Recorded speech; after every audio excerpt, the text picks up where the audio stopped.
Chapter 1. Know your disease, admitting you have a problem, and diagnosing it. The step to start with is to know your disease. If you don't know your disease, then how are you going to overcome it? You need to know what you are dealing with in order to conquer or control the illness. It will be harder to teach yourself the other steps of recovery if you don't know the basics first. I realize if you are reading this How to Deal with Bipolar guide, then you probably already know you have this illness. But do you really know your illness? It's just important to know at least the basics in order to deal with it head-on and follow the later steps. Knowing your illness. Bipolar is more common than anyone believes. People wouldn't talk about it, but it's out there, and a lot of people go undiagnosed. It's surprising in this day and age, when there is so much help out there for you. Why do so many people turn a blind eye? My theory is that they just don't want any of the stigmas that go along with it. They're embarrassed for people to find out. Bipolar is a chemical imbalance in the brain. It causes mood swings, behavioral problems, and irrational thinking. The mood swings bring on highs, the manic phase, and lows, the depressive phase, in the person's personality. If the illness goes untreated, they may harm themselves or others during these phases. They can last for days to weeks to months, and the depressive phase is even longer. It can go on for years if untreated. Bipolar is genetic, and if you have it, then it runs in your family. You inherited this gene from a family member, your parents, grandparents, or it can even go back further. But someone else has carried the gene for it. Don't go blaming anyone for it, but just know this fact. Also, you can pass it along to your kids, and probably have a pretty good chance to do so, depending upon the severity of your disorder. Bipolar disorder is also known as manic depressive disorder, and once was one of the most devastating diseases to have. Bipolar disorder, or manic depressive illness, affects you greatly, but also it's devastating to your loved ones. It's hard to watch someone in that state of mind. I know how they looked at me, or sometimes cried because they couldn't do anything about it. Just medicate me, deal with me, and hope I get better soon. Bipolar disorder can be destructive, and it does destroy lives if it goes untreated. It's best to seek professional help from someone you are comfortable with and can trust. Without the help, you may be setting yourself up for hard times.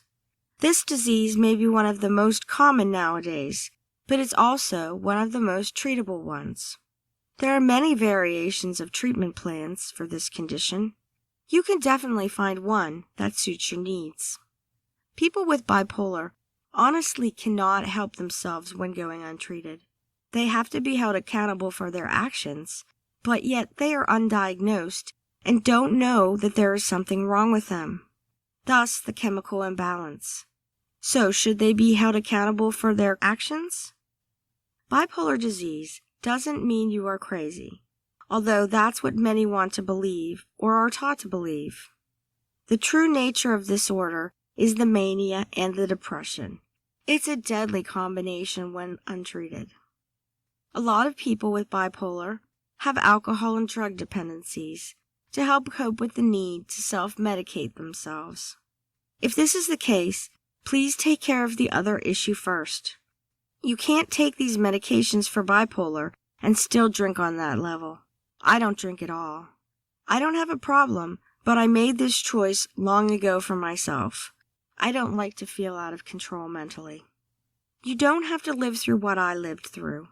You can beat the effects of this, but you have to make sure to follow a plan and keep a close eye on things on a daily basis. Bipolar is more common today in school systems, along with ADD and ADHD. In many cases, a person has both diseases and can be medicated for both at the same time. I also have OCD, obsessive compulsive disorder, but it's not a severe case, and it goes without medication. Some people with more severe cases may need medication, but I do not. OCD is a disorder in which you count things or have to do rituals while walking or in your daily activities. It's not easy to explain to you. I do things around the house and I know it's my OCD, but I just ignore it. My family notices when I do it also, but they usually just smile. It's not a really big factor in my life, and I can deal with it without medication. The prospect of bipolar disorder may be scary to you, but what is scary is the fact that many people who have this illness go untreated. A lot of people may not have committed crimes or gotten into trouble if they had had a correct diagnosis early on in their lives. People need to be aware of this disorder so that they can learn the facts and get treatment. Admitting the problem. To deal with your bipolar, you first have to realize that there is a problem. Admit to yourself and others that you need help. Come to terms with this and get things done. Find the strength to deal with it full force in an aggressive manner, in the quickest time possible. Once you do this, the rest of the steps will become easier, and you'll get the hang of what you need to do. You have to admit to yourself and others that there is a problem. Once you do this, it's easier to get the help that is needed and get the diagnosis in place. I can't say this is the easiest thing to do, but it is doable if you are willing to take the steps necessary to change your ways of thinking and doing things. Diagnosing the problem. Once you find the right psychiatrist and counseling services, then you are on your way to a diagnosis. When this happens, you can be more easily treated with medication and counseling sessions. Find your support systems. The people who you know you can trust, like family, close friends, or anyone you trust enough with your support for this journey. Take extra care in figuring out who your support system is for dealing with your bipolar illness. It's very important that they can be trusted and that they will not go telling everyone what is going on in your life with this, unless you want that. But in this day and age, most of us would rather keep it to ourselves. It's a clear case of mind over matter with this step-by-step method to changing how you deal with your bipolar disorder. It's up to you whether or not you think that it's something you can handle. It's ever-changing, and you're worth the ride. If you're willing to put all your efforts into it and guide yourself down a path of normalcy, whatever that may be in this day and age. I know that the next step in dealing with your bipolar disorder would usually be common sense, but I will spell it out for you. As you know, some people don't want to take this step, but it is one of the more important ones in the early stages of your taking the initiative to change your life forever. You must make the effort to take the time to do the research about the illness in order to get help and function better in life. Take the time and effort to do the research about the necessary steps in this guide. You should have no problem achieving your goals after reading about your illness. It's a great thing to write down your goals and have them handy. It's your life, and getting to the end result will take some time.